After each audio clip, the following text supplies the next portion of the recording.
Ratchet and Clank Rift Apart is a video game exclusive to PS5, meaning it doesn't exist.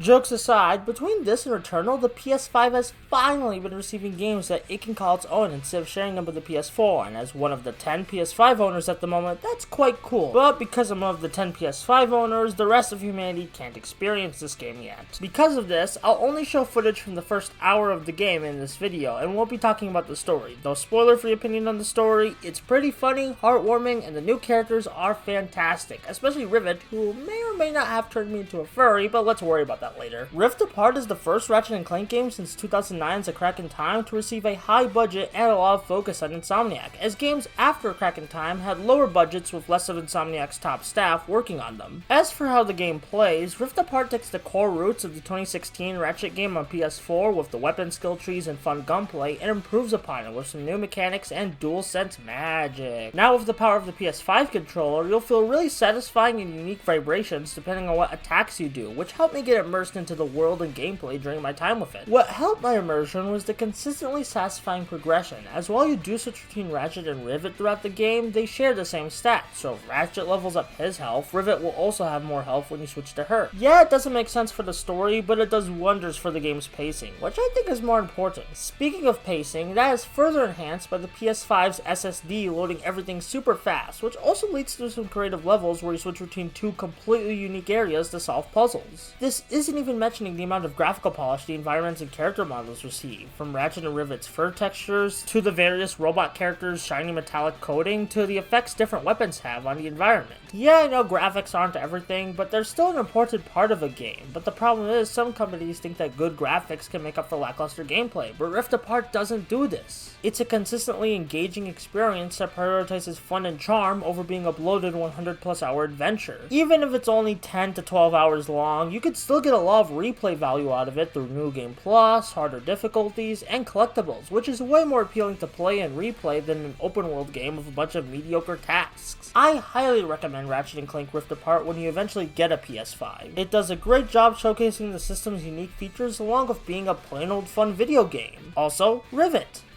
Sorry to mention her again, but look at her! She's so cute!